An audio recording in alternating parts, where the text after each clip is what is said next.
Minute 10, Afton's Hell. I think we all know where William Afton, aka the purple guy, aka a whole load of other things, deserves to go. One-way trip downstairs, baby. Or as Henry said, although for one of you, the darkest pit in hell has opened to swallow you whole. So don't keep the devil waiting, old friend. We thought that William was in hell for Ultimate Custom Night. However, this proved to not be the case when The Man in Room 1280 released, showing us that instead, William had only been in a coma like his son years before. However, winning this time was waking him up instead of dying. Only dying when he explodes in a Fazbear warehouse and creates a glitch trap. But is this really what happened? Did William really possess a hard drive and become sentient code, or is there something more going on here? While yes, the weird things in this series can be explained away with, oh, it's FNAF, or a dream theory of some sort, what if instead it's actually because now we're in hell to torture William? Think about it. If William is sentient code, he wouldn't actually be able to possess someone, okay? That doesn't make any sense, even for FNAF. Therefore, he would be unable to kill anyone and would instead just have to watch. Maybe he's being tricked into thinking that he's winning just so that we can pull the rug out from underneath him.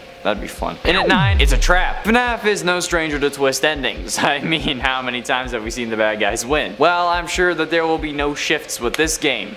I get it. Shifts. The Pizzaplex certainly seems like it's some evil scheme to lure any kid, but honestly probably Gregory specifically, into it. I mean, like, giant hologram versions of the characters? Come on, if that doesn't scream future version of a white van, I don't know what will. Like, hey kids, come see our giant holograms. I swear, this place has to be a trap. I mean, they've already done twists with the simulated pizzeria and pizzeria simulator, and it could be poetic in a sense, luring a kid to his death the same way that you were lured to what should have been yours. And now that I think about it, William is all about parallels. His son went into a coma after being bit by Fredbear, and so did William, after a fire. They both had to suffer through nightmares about animatronics, so perhaps this is yet another parallel, this time to himself, so that he can come back into this world the way he went out, or should have gone out. Also guys, if you didn't already know, if you love the FNAF content, we have a whole other channel now. It's called Top 10 Gaming Elite. You should go check it out. Link is in the description, because we're almost there. We're almost at 1,000. Come on. Just do it for me, okay? And at 8, Secret Helper. Trailers are always good at hiding one thing, the real story. We're seeing it with the No Way Home trailers. However, the one thing that they can't really explain away is the whole Chica getting her head bashed in at the start of the trailer. That pillar did not just fall on her for our convenience. Someone had to push it. And if you were skeptical, a few shots later, when they cut back to Chica laying on the ground, the shadow of the pillar moves as if it was being pulled off of her. So, who's helping her? Some could assume Vanessa, but she doesn't really seem strong enough to be able to move it. Now, don't get me wrong, I know that looks may be deceiving, and I'm certainly stronger than I look. However, the more likely culprit here is that it's just Glamrock Freddy. But this begs the question, how? Since the only times we've seen him, when he's making a secret appearance in the trailer or he's in mech mode, which would mean that if he is swapping between the two, that Freddy is just an updated version of the Springlock suit, which makes me want to pee myself, because we all know how that went last time. Number 7, Return of Circus Baby. I have talked about this idea before due to the fact the voice we heard in the first Security Breach gameplay trailer sounded a lot like Heather Masters' intonation to me. I don't know about you, but if you put those two voices side by side, at least for me, it really sounds like Heather, but using just a lower register in her voice. This potential connection to me either means that Circus Baby could somehow be returning through a connection to Vanessa, who I believe is speaking here just based on what she's saying, how it sounds like she wants to help Gregory escape, or that Vanessa will in some way at least end up being a traitor similar to Circus Baby's role in Sister Location. Of course, if this is Heather's voice, there is always the possibility that she is simply voicing a completely new character with no connection to anyone else or anything that has come previously, as voice actors are warned to do. But hey, this is just a theory, a voiceover theory. We don't really know yet, because nothing has been solidified. But for a while, it did say on IMDb that Heather Masters was going to be a voice actor in the game. It's not there anymore, but it was there for a time. Number 6, Vanessa Afton. Who is Vanessa really, and is she connected to the Afton family? This is a question many of us have been asking ourselves ever since we got a glimpse at what she looks like. Vanessa noticeably has green eyes and blonde hair, making her similar in appearance to an Afton family member we've already seen, Elizabeth. Her appearance has caused some fans to theorize that she might then be related to William, either another daughter of his or some other more distant relative. Some even believe she could be some kind of alternate version of Elizabeth or somehow be connected to her, or that she could instead be going in a very different direction and be the fabled Mrs. Afton, the wife of William and mother of his children. Of course, the whole year that this game is supposed to be set in seems to imply that this would be highly unlikely, just based on what we know of the timeline, slash possibly impossible. But just because we think we know when the game is set, just because we've been led to believe that it takes place in modern day, it doesn't mean that we're necessarily right here. So there is still a small chance that Vanessa could be related to or the romantic partner of William Afton, or is in some way connected to the Afton family tree. Halfway through into number 5, Nightmare. What the absolute living hell are those mini nightmare puppet looking things at the end of the recent trailer, and that were actually the first glitch in Freddy and Friends? These little animatronics look very close to what a nightmare mini arena would look like to me, but my question is, what the hell are these things doing here? The existence of a nightmare looking animatronic seems to suggest that perhaps this game is a nightmare a la Fnaf 4, which could explain a lot if this is in fact a nightmare inside of Vanessa's head while she's fighting her dual personality or fighting William's influence. It could explain why we see both Vanny and Vanessa in the game, and plenty of other things as well. It seems like a cop-out, but this could be Scott's way of saying that Fnaf 4 was in fact a dream, if that's the route that he wants the series to take in the future, with a new owner having the IP now and taking charge seemingly after this game. But what do you think? Do you think that Security Breach could be a dream in Vanny's head, or is that just a little too much at this point? Let me know down below. See, like, I wouldn't say that anything is too much for FNAF except for Dream Theory. At this point, that's probably a little much. And at 4, Music Man Spider. Music Man was introduced in FNAF 6 and really was only present in that game as well as having a minor role in Ultimate Custom Night. But this time around, he seems to have gotten a huge promotion. And when I say huge, I mean it. In just a couple seconds of the trailer, we can see a giant Music Man animatronic crawling out of what seems to be a sewer pipe. My question is, what gives? Why is this Music Man Spider created? Why were they created, and what purpose do they serve? Is it like a functional animatronic that gives people rides while they cry and scream about being on the back of a giant spider, which would be totally understandable by the way? Or is it just like an animatronic test subject built by Vanny to see how big an animatronic could be so that she could control it with the virus? I mean, like, we've never seen an animatronic this big before. So could this just be a dream? Or like a nightmare version of the Music Man? Because thanks to this, we now have confirmation that it has to take place after FNAF 6, which only makes it more confusing with FNAF AR because the dates on the emails correspond to the date you're playing the game. And I know that that's why it says 2020 and 2021, but like, what the hell? Getting close to the end, in at number 3, Intentional. What if all these horrific moments were actually intentional? What if trapping Gregory inside the restaurant was done on purpose? I mean that they know something is going down here, right? Based off the final waiver that we're told we must fill out when leaving after we've been given complimentary cups. Quote, please make your way to the front of the building where you will be given novelty glasses, a voucher for 1 free soda refill, and where you will sign a legal disclaimer releasing us of all liability for anything that might have happened during your visit. And by the way, really? 1 free soda refill? Shouldn't you just, you have to pay to get into the actual Pizzaplex, right? I'd assume so. So like, why can't I just get infinite refills? Like, soda is probably one of the most marked up things in restaurant history. So like, just let me have free refills, bro. Anyway, that line also plays over Vanny dancing up to us from down the hall during this final line. And this company, being made in part by Afton, I think it's safe to say that they know more than they're letting on here. Especially since in FNAF AR they're shipping out animatronics that are meant to be copies of William's body in the Springtrap suit. And later on, while William is in the hospital, the nurses know he's a bad person. So Fazbear Inc. would have to know who was under those ears, right? I mean, at least I'd hope so, if they're not incompetent, but then again, they definitely are. They would especially know if those 8-bit minigames are the games that Scott made in Universe, right? Since we see the spring locking happen during one of those games in FNAF 3. Just saying. Penultimately, in at number 2, good guys. Are the animatronics actually going to be the good guys this time around? At least until they end up getting corrupted. I mean, if they do get corrupted. It wouldn't be unlike Scott to make a whole separate story for if we somehow prevent the animatronics from getting corrupted, then that leads to the good ending. However, we only see Freddy helping us, but could it be that at the beginning the animatronics are actually helping us get out of the Pizzaplex? I mean, the Sunrise animatronic said that he warned us, right? Well, warned us about what? The virus? What would happen if Vanny got these animatronics? He says this just as his night persona Moondrop takes over, and he tells us that we've been a naughty boy, so maybe this isn't the nighttime version, but rather a version that he changes into when he finds a criminal in the database, like the Fnaf 2 animatronics would have, the toy versions. And the coding just flips it so that Gregory is hostile. I mean, these animatronics do look very toy-like, especially Chica and Freddy. It's certainly a theory, that's for sure. And while it may not be a new idea exactly, it does have some newer evidence thanks to this trailer. And finally, in at number 1, Worn Down. I made sure to point this out in the trailer breakdown video talking about the release date, however I think it deserves its own spot here. Throughout FNAF AR, the various animatronics that you have to deal with will have to deal with some wear and tear. It's part of the job. They get damaged occasionally and you need to repair them, no biggie, it's just a game mechanic.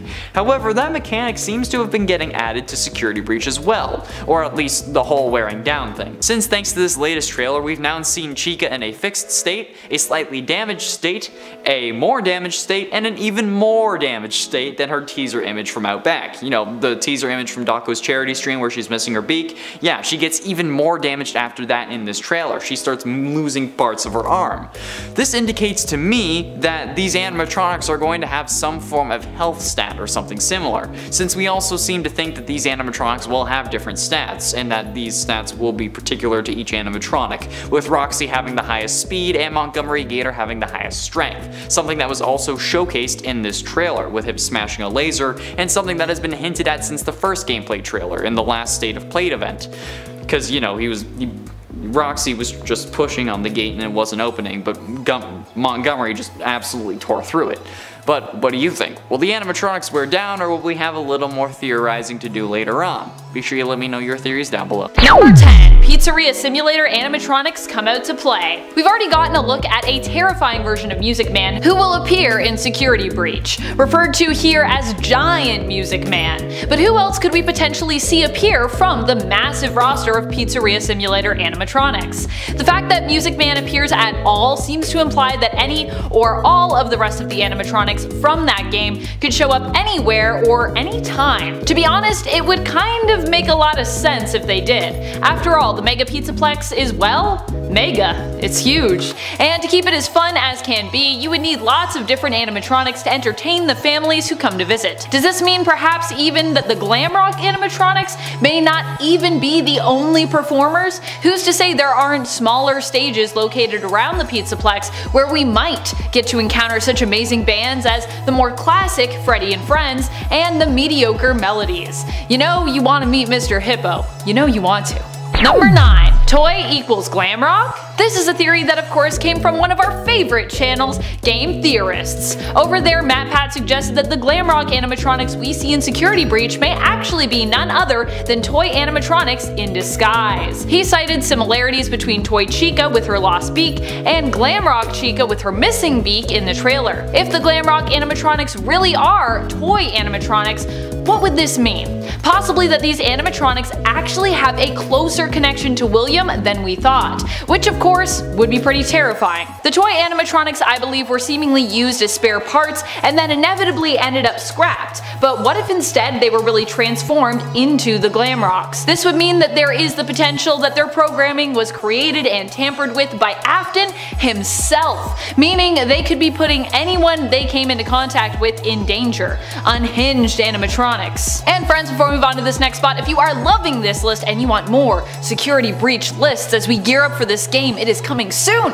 Be sure to let us know by giving this video a thumbs up. Number 8. Save Vanessa. Instead of Vanessa saving Gregory, what if we, as Gregory, have to save Vanessa? At the beginning of the newest Security Breach trailer, we hear a voice that sounds like it could belong to Vanessa, potentially, saying, "I'm trapped." Of course, it could also be Vanny's voice, but based on what we think we know of her, I mean, this wouldn't make a lot of sense. Vanessa, however, would make sense as a security guard who perhaps is also struggling with her own identity, as many of us believe that Vanessa Vanessa and Vanny are one and the same, with Vanny being Vanessa's darker persona that is taking hold of or controlling her. If this is the case, it could be possible that Vanessa starts out as good, but is taken over by Vanny, and then needs to be set free again, as she struggles to fight for control over her own body, and fights to resist the likely influence of William Afton. And it's 7 fake friend. I think at this point that Afton has learned that in order to kill people easily and effectively that they need to trust you. And that's why he wore the spring Bonnie suit. I'm sure Charlotte didn't trust him and that's why he had to kill her out in the alley, but why would I bring this up? Simple. Because if this was what he learned, he would use this knowledge when creating and programming his little murder bots. So by proxy,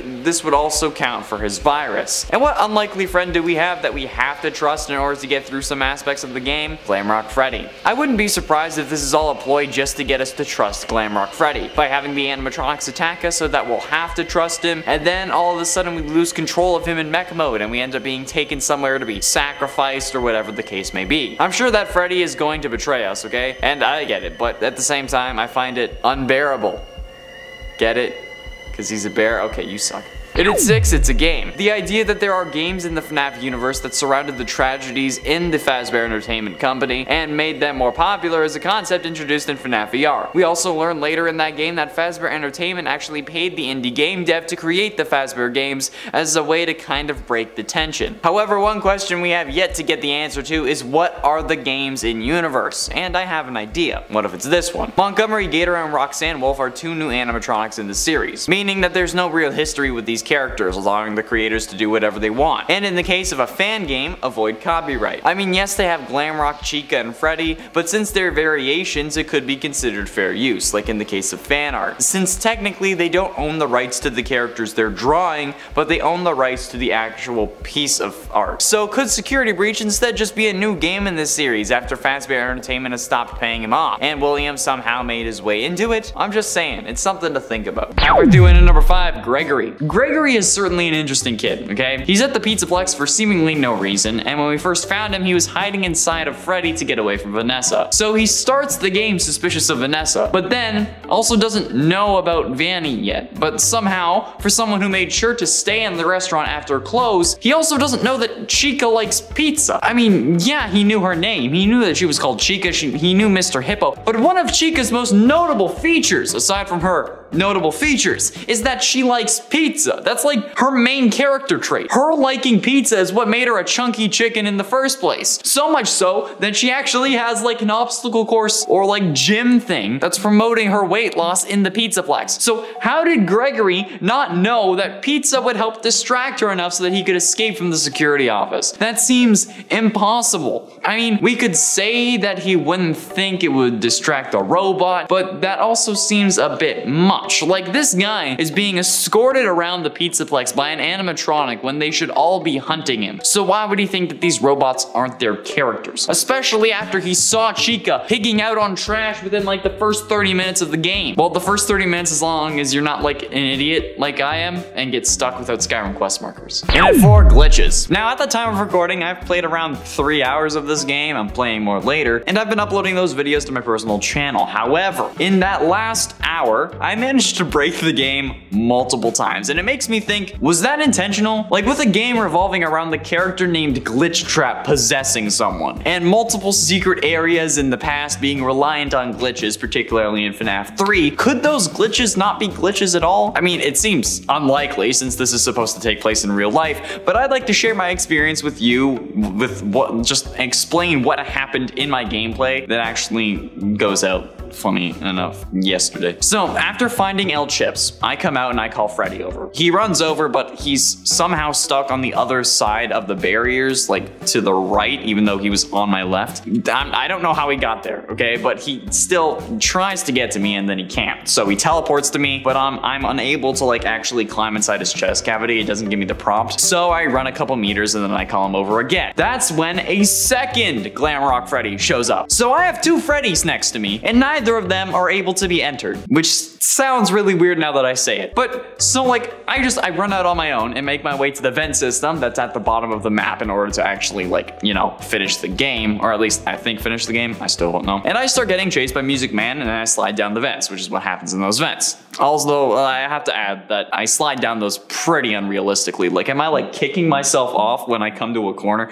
And just, it doesn't make sense. Never mind. Anyway, I get to the bottom and seemingly nothing in this area has loaded. Just a couple of like shipping container doors, or not shipping container, I guess like loading bay doors. So I get intrigued and I look around, only for me to fall through the floor and then have the level load above me. So obviously, the next move is to jump out of the map and fall for a few seconds. But then I'm in a room with colored doors. And like, I thought it was a secret area because there was like one of every color door. But then somehow I'm suddenly behind the security desk at the daycare again. I press the button to get out and the same scripted scene plays out where I get kicked out and all the animatronics are back chasing me. But this time, at least Freddy is working.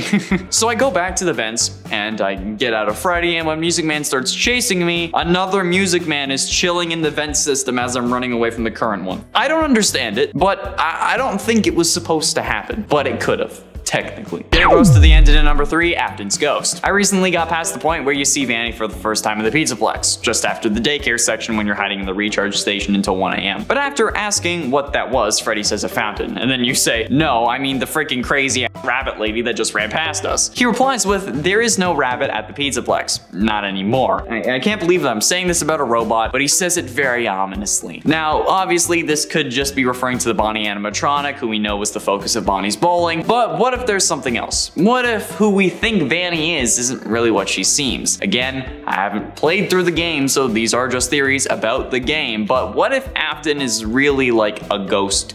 Since this scene was very paranormal, with the interior of the animatronic glitching out since you're looking out from inside the animatronic, remember? And ghosts are typically known to mess with electromagnetic frequencies and just tech in general. So could this be hinting at something more to come, with perhaps more paranormal elements than we expected? Is Vanny just a ghost? Am I gonna have to fight William again? God, I hope not. And ultimately, in at number 2, Baby. This is something MatPat talks about in his latest theories. However, while most people associate tentacles with Nightmare Yon, it would be very weird to see them appear in this game, since technically speaking, they're just like Freddy Fazbear in this universe. Since, yes, they did appear in FNAF 4, but their appearance in that game was deemed not canon. But their appearance in the Night Terrors of FNAF VR was canon. Therefore, in the FNAF universe, they only exist as a video game character. So seeing them appear in the real world would be confusing, but not impossible given that Glitch Trap is sentient code and also seems to be pulling things out of the Fazbear archives. However, MatPat proposed that this animatronic revealed at the end of the first Freddy and Friends video is actually Baby, like we see in the Fazbear Fights epilogues. And while that could be the case, I don't know how accurate that really can be, considering how the final Fazbear Fights books revealing this twist were said to come out after the initial release of Security Breach. So when Security Breach was supposed to come out, these books wouldn't have been a thing yet. So perhaps that was the intention, that it would be Baby, but it would just be a mystery in this game and then revealed in the books, but now the surprise is kind of spoiled.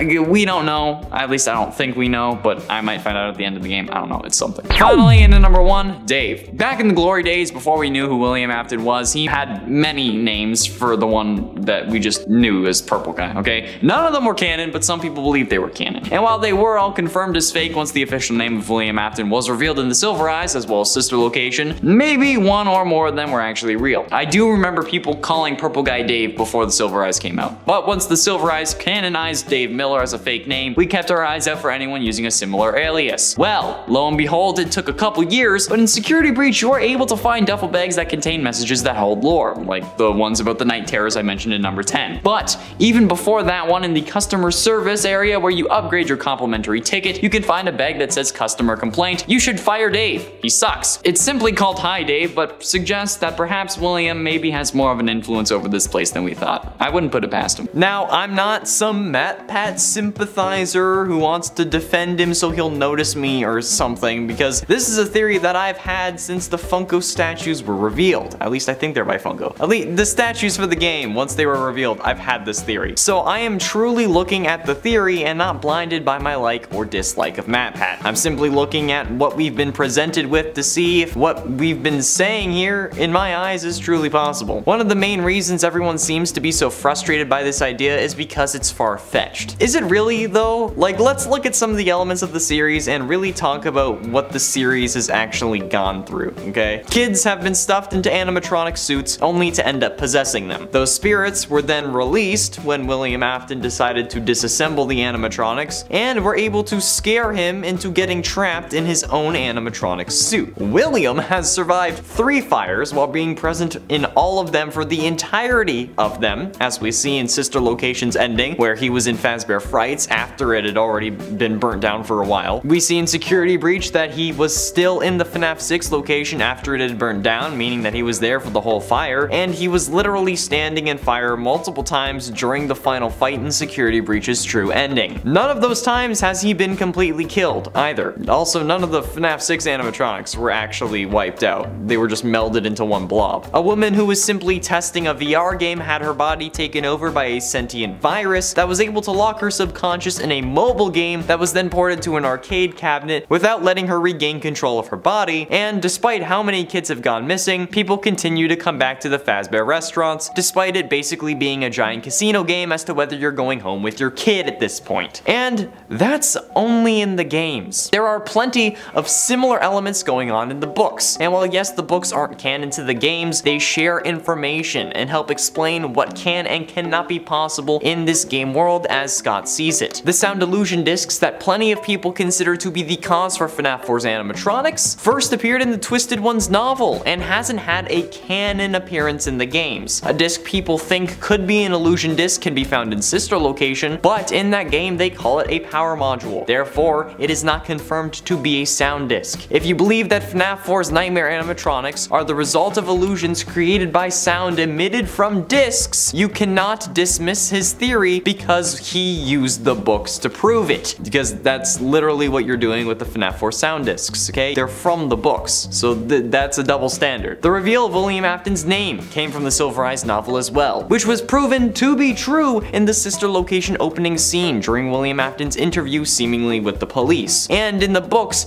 there is a legit kid who was turned into a series of robots so that she could grow up like a normal person despite being killed, and they're both named Charlotte or some variation of it. Charlie, for example, in the books. So, children being animatronics is not a stretch for these games, and it's already been present in some aspects of the FNAF lore. While the story and the sequence of events from the novel are not canon to the games, they both share similar characters and ideas that we can't just ignore because they're presented in another medium. Another thing I see popping up quite a lot is that a brown-haired, dark-eyed white character can really be anybody. It's been memed incredibly hard, with various people putting plenty of characters over that frame in his episode, with some people saying that he's just comparing 2 white kids, so of course they look the same. I want to say how this argument of he could be anyone is absolutely ridiculous, because while yes, he is comparing the characters he wants to compare and comparing seemingly meaningless things, take a look at this picture of how Crying Child is presented to us in FNAF 4. This is the only real view we have of this character. He is literally an 8-bit character that's like 64 pixels high with less detail than a picture of Sudbury in a snowstorm. So design choices like hair color and stripes on the shirt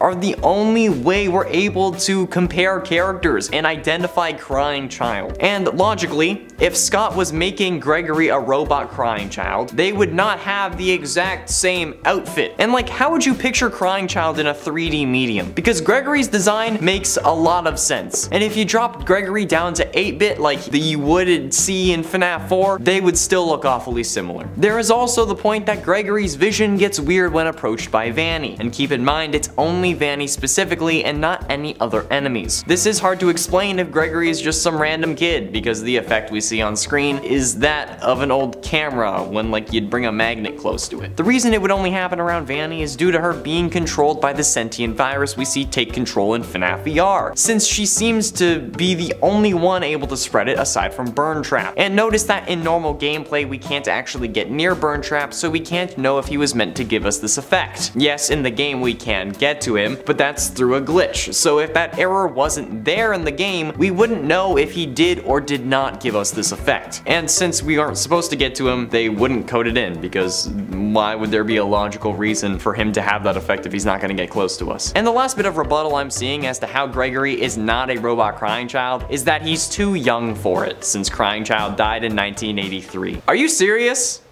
Guys, it's a robot, okay? It wouldn't age. When Charlie was made into a robot, she literally had to have 4 separate versions so that she could then grow up to be an adult. This could simply be a younger version of the Crying Child robot that ran away from home, hence why he lives on the streets, and therefore could reasonably have as much life experience as he seemingly does. This kid is able to drive a van, is willing to kill Vanny in the disassemble ending, is able to use the jumper cables on a car battery to fix Freddy's power issue properly, and is able to speak full sentences despite seemingly being small enough to fit inside Freddy, random baby strollers, and other various bits around the Pizzaplex. Keep in mind that the opening inside Freddy is very small. That's an awful lot of knowledge that a 12-year-old, if he even is supposed to be 12, wouldn't realistically have, especially if he was homeless and or living inside the Pizzaplex. It's almost as if this kid has 40 years of life experience, which would only be possible if he was in fact a robot. The whole being a robot for 40 years thing would also explain why he would no longer fear the animatronics, if he is at least meant to be a robot crying child, which could also explain why he decides to stay at the end of the game, because he has more experience and knows that no one else is gonna do anything. There we have it, friends. Is Gregory a robot? It's not confirmed, but the possibility is there, and there's no denying it. And is Gregory a robot crying child? Honestly, it's less likely, but considering how Scott keeps bringing William Afton back, can we really consider anyone as permanently gone in this series? I don't think so. And 10 night terrors. With the various messages you can collect all over the map in duffel bags, one of these bags contains the message night terrors, which is already pretty telling. This message says, quote, "My son never had sleeping problems, but after spending an evening in the daycare, he refuses to sleep with the lights out anymore. He just cries and cries. And then when I do let him keep the lights on, he wets the bed." Now obviously this whole no lights thing is a reference to the Sunny Drop and Moon Drop animatronic, since when the lights go out, Sunny Drop goes all dark and murdery for whatever reason. But my trigger was the title. Night Terrors, if you don't painstakingly remember every reference to FNAF 4 because you're trying to prove yourself right to everyone who doubts you, is the title of the FNAF 4 themed levels from FNAF VR. These are indicating to me that since multiple of these games have references to sleeping along with FNAF 4, that FNAF 4, despite what some people, particularly Daco, are saying, must be a dream. Yes, it causes problems, but I think that that's another way that we know we're on the right track. And 9 save spots. The idea that there are various save spots around the map that allow you to save your progress is a good idea. It kind of limits you that way. However, this has a whole new implication for the real life reason these spots are around the Pizzaplex. Now, if you saved in a simple menu screen, that would be one thing. The whole saving thing would just be a game feature and not canon. However, the inclusion of these save stations makes the saving of the game canon. But how? Well, above each save point is a sign that says save your spot, which while yes refers to save your spot in game, it can refer to something else in the Pizzaplex, and really it has to. These, I'm guessing, serve as kind of tiny kiosks to get tickets to maybe the Gator Golf or the Raceway or something like that. Maybe a meet and greet with animatronics or something. But there has to be some form of reservation mechanism that these are actually responsible for in the reality of the game, right? Instead of just being to save your progress, unless we actually are saving our progress and are uploading our brains to the cloud like William Afton.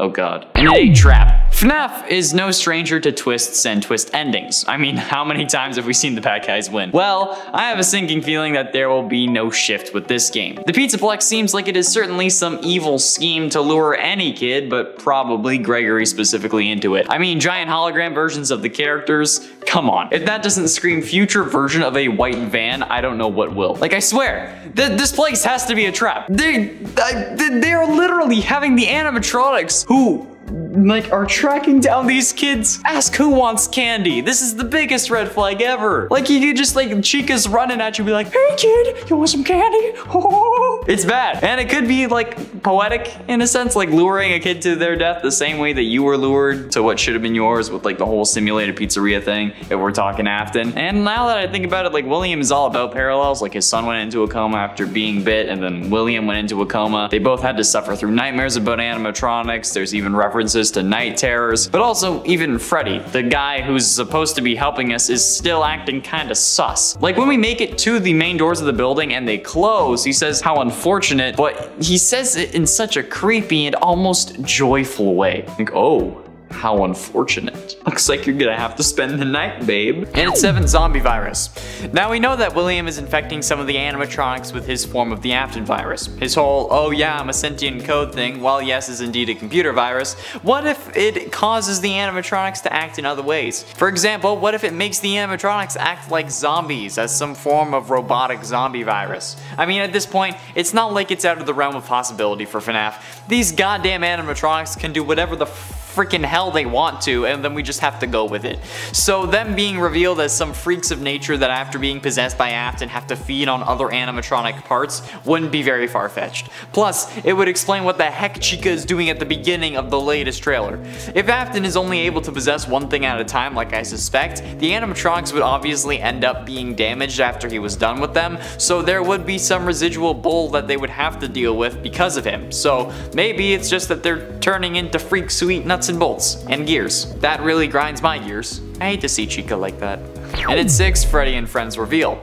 If Freddy and Friends was supposed to be building to the reveal of Security Breach's release date, then why did they reveal it in the latest PlayStation State of Play trailer? The whole hype surrounding these Freddy and Friends on Tour videos was that we would slowly get the Security Breach release date, one number at a time. But now, what are they building towards? Some think that it would be the same date for Security Breach, but I think that perhaps instead we will actually be getting a Freddy and Friends cartoon, or a Freddy Fazbear themed cartoon. Since someone new is taking over, it could be an easier way to familiarize themselves with the game lore, to help promote the movie, if that's ever actually going to be a thing, and we can get more information on their take of the FNAF story at once. And it would most likely be a higher quality than these Freddy and Friends cartoons, because while yes, the animation is fine, and it's definitely hard to do, and it's meant to pay homage to the classic cartoons, it's literally the same thing over and over again, just with a different setting. These animations are like the Back to the Future movies of FNAF cartoons. Like, to be fair, I do love Back to the Future, but they do the same thing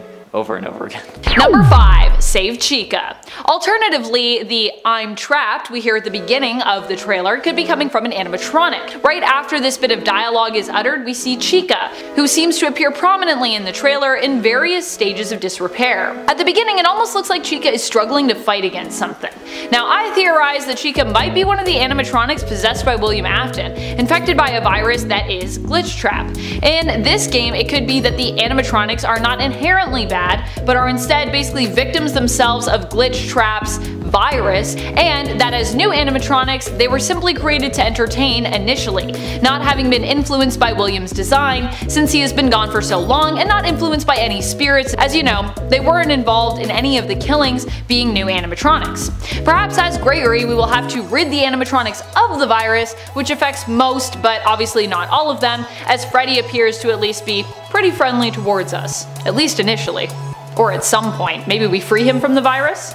Number 4, Vanessa/Vanny. Another theory involving Vanessa and Vanny is that they are one and the same character. This is a pretty popular theory on the internet and comes from a Funko figure featuring both of them together on the same platform. This figure also shows Vanny holding her finger in front of her mouth as though she's trying to silence the onlooker, hinting that she has a secret. Because Vanessa is also present behind her, it seems to suggest that Vanny's secret is that she is Vanessa herself. Either that or maybe she's hunting Vanessa, but yeah. The other reasoning as to why people seem to think they are one and the same comes from emails found in Special Delivery. These emails seem to suggest that a worker of Fazbear's nicknamed Ness has 2 different personalities residing within her, and that she was transferred to security recently. People think this Ness is actually short for Vanessa from the games, and that the emails are implying that Vanessa suffers from a dissociative identity disorder, where her other personality is actually none other than the villainous Vanny. Number 3, Vanny kills. To start the game off, I think something must have happened to Gregory's parents to make the game actually make sense. This either means they have become indisposed, left Gregory there on purpose, or more horrifyingly have become the victim of Vanny. It's possible that the promo material we've seen of Vanny with a knife where it says obey underneath is really showing off Vanny and her murder weapon, and that the reason Gregory inherently runs from her is because he saw her murder his parents, or kidnap them or something. Now, why did Vanny do this? Probably because Glitch Trap made her do it. Why did he influence her to do it though? I mean, this is Glitch Trap, William Afton we're talking about. He could have made this order to get those parents out of the way because he needs Gregory as some sort of sacrifice, or maybe he needed Gregory's parents as sacrifices, or it could just be because, well, he's William Afton and he's a notoriously bad guy who loves killing for, as of yet, some pretty mysterious reasons. Don't really know, so he could just be like, kill them because I'm William Afton. Number 2, Vanessa is mom. So we've already talked about the very rocky yet somewhat popular theory that Vanessa is the mother of William's children, or his lover in some way. But what if she isn't the mother of his kids, but instead is the mother of Gregory? Honestly, she seems like she might be a little young to be the mother of anyone in my opinion, but although we think we know her age based on information gained from emails found in Special Delivery, this doesn't mean that we're right. Instead of Gregory's parents being killed, what if the reason we don't see them searching for him is because they were already there all along? What if Vanessa is Gregory's mom? Maybe he gets to hang out at the Mega Pizzaplex while his mom works, or you know, she had to bring him with her that day because her babysitter canceled or something like that. In that case, it's possible that something went wrong and then the two got separated. Vanessa is trying to find Gregory and help him escape the animatronics, many of which have started to go pretty haywire. Now, why would they suddenly go haywire? Well, I've got a theory for that too. Number 1, security breach. Something we seem to have moved away from, but that I think is still very important when it comes to theories involving this game, is understanding the title fully. In Five Nights at Freddy's sister location, the name was meant to have a double meaning. It was a game about a sister location of Freddy's, Circus Baby's entertainment and rental, but it was also a place where Michael's sister seemed to be located, or more specifically, trapped. Circus Baby was the prison for Elizabeth's soul, and Michael seemed to have been sent there or drawn there with the intention of freeing his little sister's spirit. So when it comes to security breach, what could this title mean? Well, in one sense it could mean that someone has broken through the physical security of the Mega Pizzaplex, or it could mean, or also mean, that they have broken through digitally. It seems likely that security breach will also have some kind of double meaning, implying that Glitch Trap has broken through the firewall of the Pizzaplex and is taking control of it to wreak havoc on its visitors and staff. It could also refer to the security team themselves being breached in some way, perhaps referring to the fact that Vanessa will be overtaken by her potentially alternate personality Vanny, as we've speculated. Or it could even imply that Gregory maybe is the one breaching security. I mean, he isn't supposed to be there, so maybe there's that. Intent messages. So in the recent trailer we got to see gameplay of the cameras, which seems to be required in a FNAF game at this point. However, in these screens we have multiple tabs, including cameras, an odd missions tab, and finally the messages tab. Now, why do we have messages? This seems like such an obscure tab to have on this watch. Why, if we are the only human other than Vanny in this Pizzaplex at night, are we able to get messages? Who is going to be sending these messages? Who are they going to be from? How is it possible? Are we going to be getting messages from like the animatronics, or is someone working with us? Are we going to be able to talk to Vanny, or I guess Vanessa? Are we going to be unaware that Vanessa is Vanny? Because while it may be obvious to us, we wouldn't really know about it in the in-game world as Gregory. Since, I mean, to be fair, in the game we don't have things like source code and teaser images that we can decode the original names of in order to learn the true story. So, what's the deal here? In at 9 animatronic Slayer, there seems to be some form of animatronic serial killer on the loose in these games, at least if we look at how we interact with Chica at the beginning of the video. And we know this takes place in the game and not just a cinematic, since the beginning of the trailer says that these clips are part gameplay and part in-game cinematics, so this moment does happen in-game. Whether it's at the beginning of the game or at the end is an entirely different question, but it's still possible nonetheless. A giant pipe just so happening to fall on Chica as she's about to tear you a whole new butthole? Yeah, that's certainly a coincidence and not something that was planned at all. However, this doesn't really have to be something that's out of the blue. What if we instead, as a part of a plan, lured Chica to that location so that someone else, possibly Vanessa, could push the pipe over and crush her, in an attempt to stop her from hurting anyone after Vanessa is saved and reveals that Chica is being controlled by Afton? An innate system override.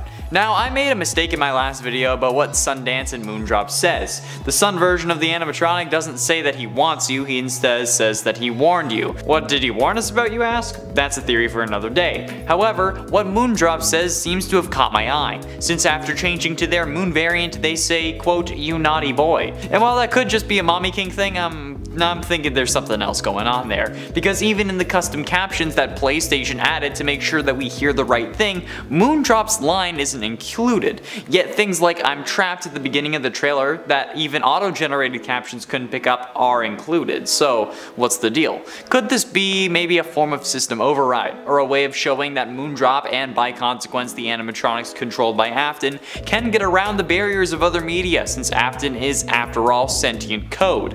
Or is William Afton truly on YouTube? That's something I proposed after Glitch Trap appeared in the Freddy and Friends episode 4 glitches, and if Moondrop, who is most likely controlled by Afton, is able to subvert the YouTube systems in order to stay hidden, maybe there's something more there. And at 7, How I Met Gregory's Mother. Now this is something I somehow totally skipped in some previous videos, but in the first couple trailers for the game, the original one from the first PlayStation event and the RTX trailer, we hear Vanny say some very odd things, even for a woman who is reluctantly possessed by a child serial killer en route to seek vengeance. Things like "let's go home and put you to bed," and "it's getting late, let's go home," as if they're related somehow. Like if this was just a security guard, she wouldn't say "let's go home." She would just say "let's get you home so you can go to bed." Just by the sheer language alone, we have to assume that they're related or living in the same house. So this has to be a relative of some sort, but he seems to be absolutely terrified of them. Not just like playing a game with family. If this was his mother, it would make sense and also give us a reason why Gregory's at the Pizzaplex so late, but when the place activates nighttime protocols, we learn that he's in there by accident. So what? How is any of this possible? No relationship is revealed within the first few hours of the game, so what the hell is going on? And at 6, it's a game. The idea that there are games in the FNAF universe that surrounded the tragedies there and made them more popular is a concept introduced in FNAF AR. We also later learned that in the game that Fazbear Entertainment paid the indie game dev to create the Fazbear games to kind of break the tension in a sense. However, one question we have yet to get the answer to is what the hell are these games in universe? I have no idea, okay?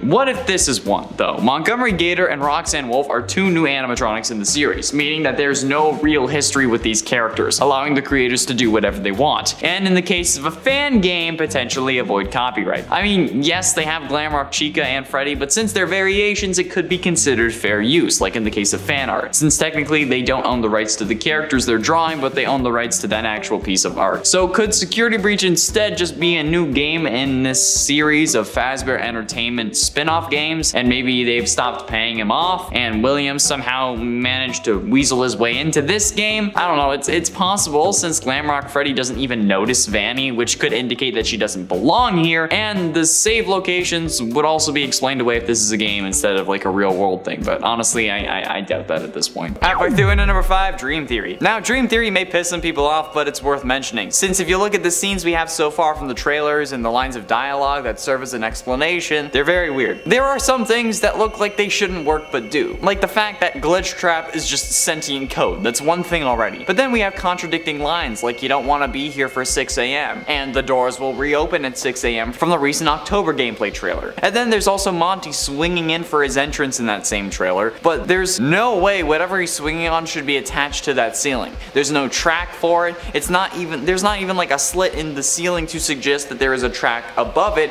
It's just in the concrete, able to move forward and side to side somehow. Hell, honestly, it shouldn't even be hanging. It seems way too unrealistic, which only adds to the idea that this could be a dream, or rather, one of the in-universe games, because if it's an indie game, they wouldn't really pay attention to that detail. And at 4, the arm. The arm at the end of the initial Security Breach teaser drove the internet mad for like a week before we ultimately said we'll just wait for the next trailer. However, while that trailer did take a while to release, it did eventually get here, and there was no mention of that arm. And again, with the most recent and probably last trailer before the game's release, let's be honest, again, nothing about that arm. And while I understand why, it's still frustrating. So you can guess that when someone tagged me on Twitter at Centimeter Monroe and showed me a picture comparing the Security Breach arm to the arm of Nightmare Freddy, I would be intrigued. So intrigued, in fact, that I actually got angry, because if this ends up being Nightmare Freddy's arm, I'm leaving. Okay? Like, these animatronics are perfectly content being illusions or a child's imagination running wild while his body is trying to save his life. Still, what the hell? Whose arm was this? I know it was some form of Afton, but like, which one? And I don't know anymore, and it makes me angry. Getting close to the end, in number 3, How I Met Gregory's Mother. I like that. Now this is something that I somehow totally skipped past in previous videos, but in the first couple trailers for the game, the original one from the PlayStation event and the RTX trailer, we hear Vanny say some very odd things, even for a woman who is reluctantly possessed by a child serial killer on the route to seek vengeance. Things like, let's go home and put you to bed, and it's getting late, let's go home. It's as if they're related somehow. Like if this was just a security guard, she wouldn't say let's go home, she would say let's get you home so you can go to bed. Just by the sheer language alone, we have to assume that they're related or living in the same house. And considering how young Gregory is, I don't think he's taken a lover at this stage. So this would have to be a relative, I hope. Like, if it's his mother though, it would make sense, and also give us a reason why Gregory was at the Pizzaplex so late. But when the place activates nighttime protocols, we learn that he's in there by accident, so what? Does our mother close the doors on us because she thought that we had left already? Like, I don't know. In the recent trailer, we see us running towards doors and then they start closing, so is that the start of the game? Honestly, I bet it is.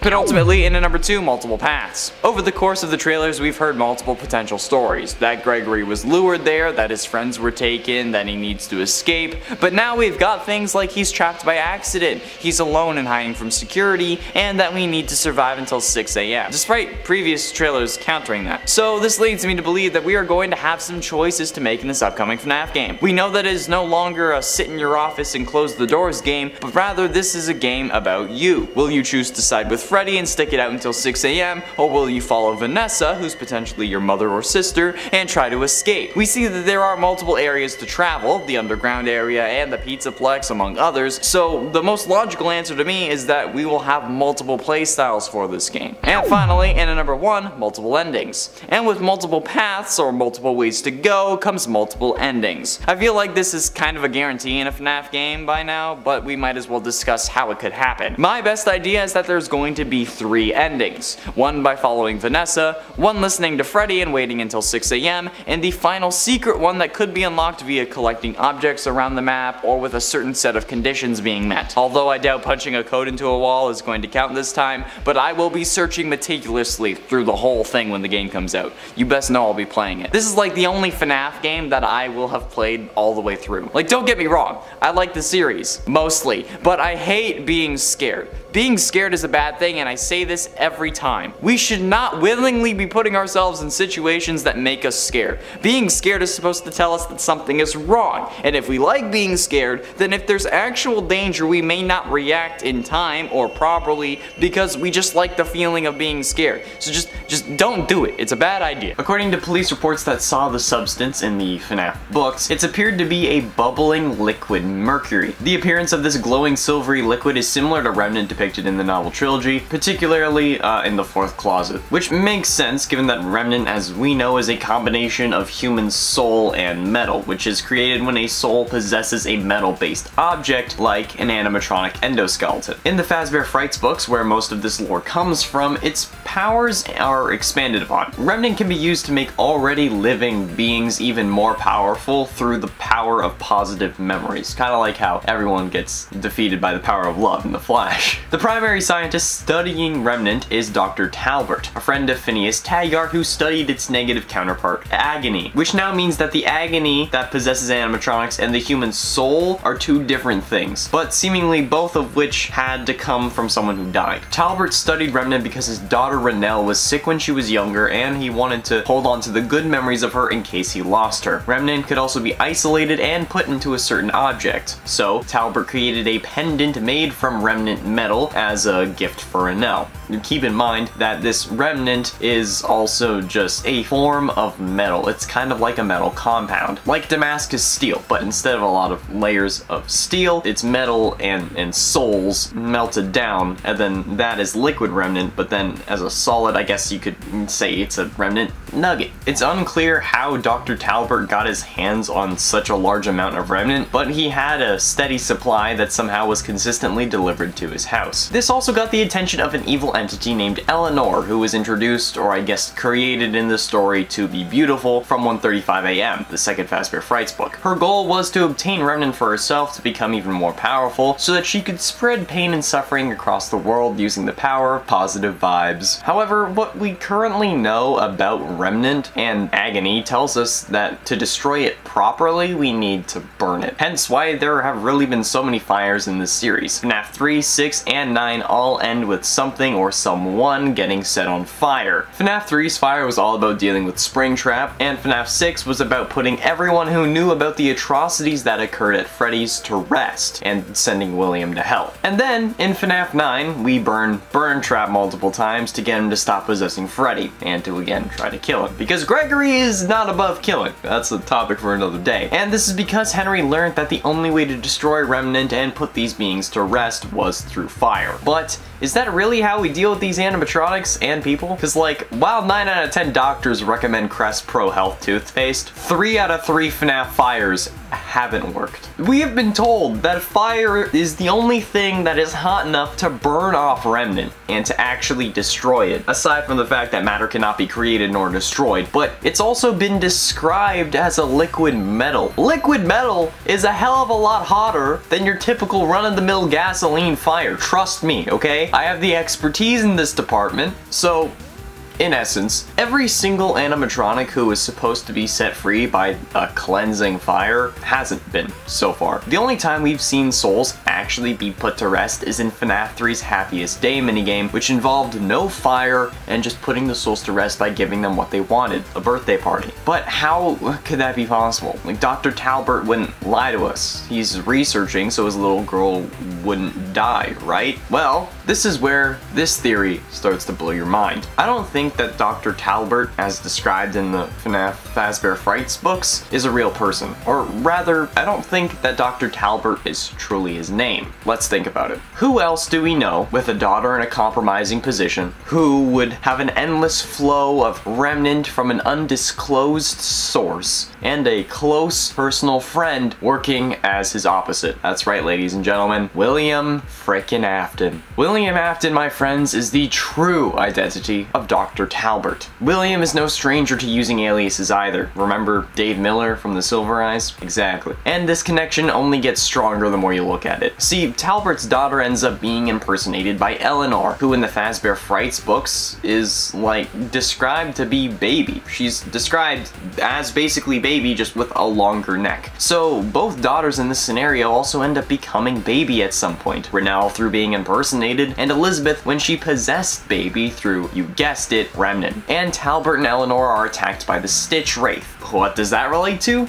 Perhaps the son, who is part animatronic that's been working to undo his father's plans? Michael? Have we seen the animatronics in the games? No, so how can we take any of what's being said in the Fazbear Frights epilogues as fact? The baby blob turned out to be real, but everything else could simply be a metaphor. And Renelle might not even be meant to represent Elizabeth. It could be meant to represent Crying Child, making Eleanor Elizabeth and the Stitch Wraith Michael, and honestly, that sounds like a much more plausible solution than what's being described in these books, especially with the revelation that Gregory could, again, be a rebuilt Crying Child robot, because all these experiments with Remnant worked. If this was truly describing William and Crying Child and Michael and Elizabeth, this would make perfect sense with the story. This is like a recap of what's been going on with FNAF. FNAF 4, Crying Child dies. So William promises that he will put him back